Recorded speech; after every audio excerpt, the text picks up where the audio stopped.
Why did I feel lonelier after having a daughter than when I was actually alone?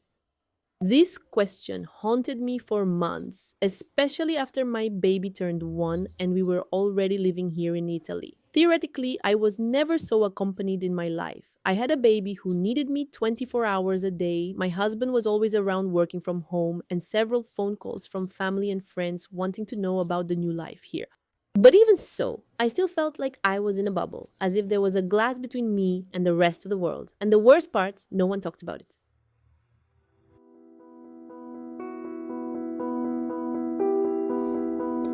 Not every woman is reborn in childbirth. Some get lost first, and it's among diapers, sleepless nights, and silences that no one hears that we ask ourselves, who was I before all this? But it is in the midst of chaos that power is born. Ideas are born from exhaustion, and solutions are born from necessity, and new versions of ourselves are born with each small strategy. Here, motherhood is a journey, and every journey is a transformation that needs companionship. Welcome to Mães Sem Travessia. I am Juliana Mazzi, and today's episode is the loneliness of motherhood that no one talks about.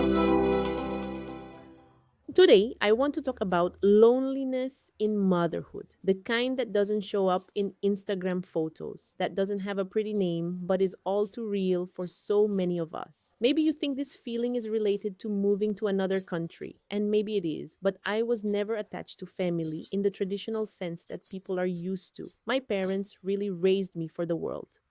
Even when my mother was still alive, we saw each other every 3 months. My father then is going to go 3 years without seeing us, even though we always talked we have a great relationship. But it's not that kind of loneliness I'm talking about, it's feeling alone, even when we're surrounded by people.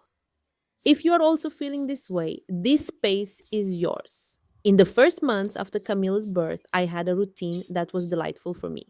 During maternity leave, I experienced sleepless nights, breastfeeding, her sleeping in the sling, changing, playing on the mat, repeating all of this.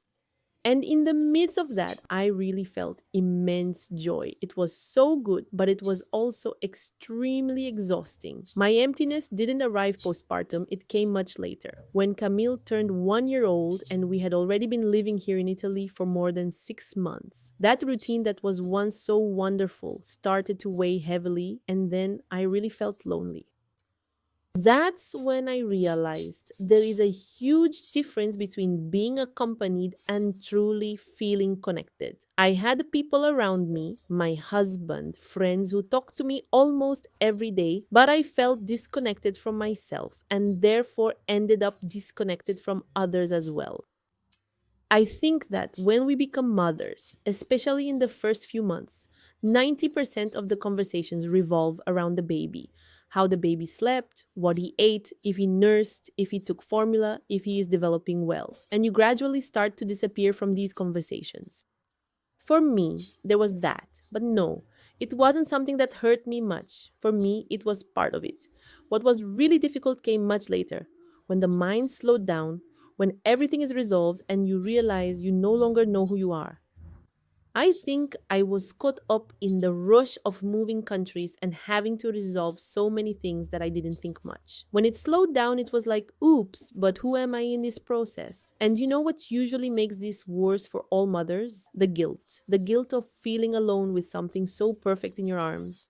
Guilt for missing a connection, even while living that big life dream. And then, even when I was writing here and reflecting on this episode, I came to the conclusion that my loneliness came in double. Because besides being a first time mother, I was restarting life in a new country. When Camille was born, our life in Brazil was stable. We had achieved what is called success in the context of Brazilian society, but our life felt empty. We wanted something bigger, and we decided to literally throw everything up in the air. So, besides learning to be a mother, I had to reinvent myself in another culture, in another language, and without a support network. I had a lot of overthinking at that time. I created dialogues with myself. It was my way of not disappearing, of listening to myself, of trying to understand what was happening inside me. And then I discovered something. The loneliness of motherhood is not about not having anyone around. It's about not having someone who sees you as a person. It's about not having space to exist beyond your role as a mother. And then I also understood that it wasn't just one loneliness. There were many kinds of loneliness and all very real. There's the physical loneliness, hours and hours alone with the baby. You miss talking to adults, you miss sleeping whenever you want, waking up whenever you want, taking a shower without interruption, without hearing the baby crying and calling for mom. And then you also have the emotional loneliness when you're surrounded by people, but no one understands what you feel. And there's the loneliness of identity, which is the deepest, when you feel completely disconnected from who you were before. Each of these lonelinesses requires a different response. And understanding which one is yours changes everything. And I remember well the day it started to change here in my reality. Camille was already more than 1.5 years old. And it was a really difficult morning. I was feeling invisible. And then at our breakfast, I told my husband, we need to talk about how I'm feeling and not about how Camille is. I remember telling him, you are a present father. It has nothing to do with you as a father. But right now, I'm the one who needs help. And it's not help with Camille, it's help with me. And then I realized as we were talking that he didn't even know how to help me. He was taking great care of Camille and he thought that was enough. He thought that taking care of Camille was also relieving me of a burden. But I needed to be seen as a woman too, not just as a mother who needs help. And then we agreed to start taking care of the small details, the breakfast that I like. So he already prepared it, but with more attention, thinking, what is she going to eat today? Giving me a kiss before leaving for work or leaving me alone on Saturday so I could have time to do something for myself, to worry about Camille herself. And then I started to understand that reconnection is not an event, it is a process, and it is made of micro moments over time throughout the routine. And if you got this far and thought, is this what I feel? Know that you are not alone. I myself am still in this process. Next week, I will talk to you about motherhood away from the support network. But today, I want to know what kind of loneliness you feel and what do you need most to reconnect again.